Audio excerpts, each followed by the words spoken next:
Assalamualaikum warahmatullahi wabarakatuh. Tahukah anda pepatah berkata, tak kenal maka tak cinta? Dan ini izinkan saya perkenalkan diri. Saya Fawaz Mufid bin Muhammad Sazali dan saya berumur 9 tahun. Saya belajar di sekolah SK Cedun Jaya yang terletak di Maran Pahang. Kod sekolah saya ialah CBA 9152. Hobi saya ialah membaca buku dan menonton televisyen. Manakala cita-cita saya pula ingin menjadi seorang doktor. Dalam video ini, saya berasa sangat teruja untuk berkongsi ulasan tentang sebuah buku fiksyen yang bertajuk Ibn Sina, Pewaris Sumber Ilmu, yang merupakan salah sebuah buku yang terdapat di dalam siri Tokah Terbilang. Buku ini adalah hasil karya seorang penulis wanita yang bernama Rusmawati Husin. Buku ini diterbitkan oleh Literatur Evolusi di mana cetakan pertamanya pada tahun 2008. Buku menarik ini mempunyai 32 halaman bercetak. Fizikal buku ini adalah tidak terlalu besar dan tidak terlalu kecil. Sekaligus, ianya senang dibawa ke mana-mana.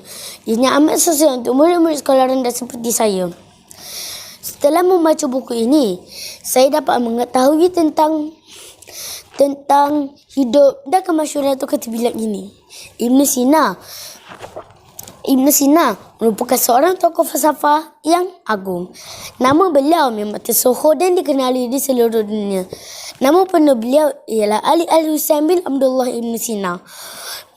Beliau dilahirkan pada bulan Safar 370 Hijrah, iaitu sekitar bulan Ogos 910 Masihi.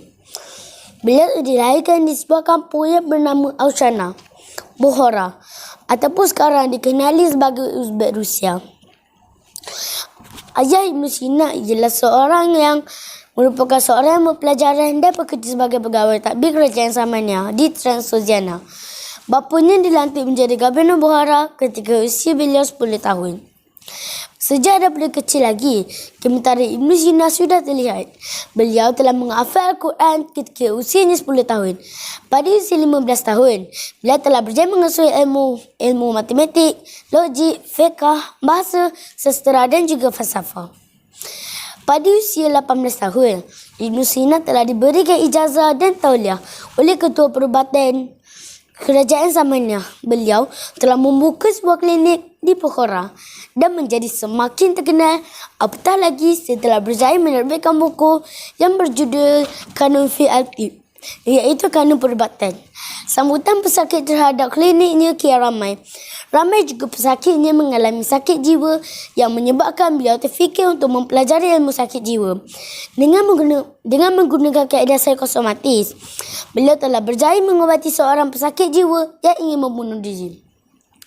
Setelah itu, beliau beralih pula ke bidang politik dan mengarang sebuah buku yang berjudul Risalah Al-Siyasah.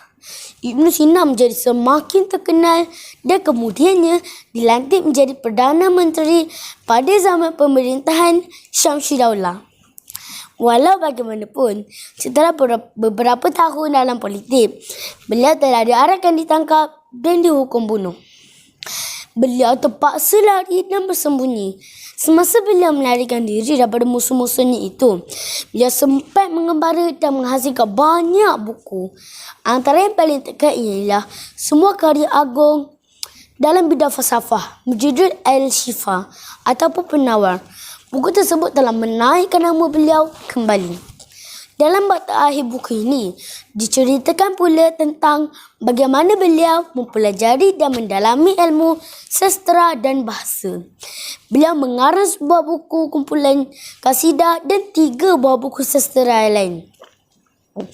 Beliau meninggal dunia di Hamadan, Iran pada tahun 428 Hijrah atau 1036 Masihi.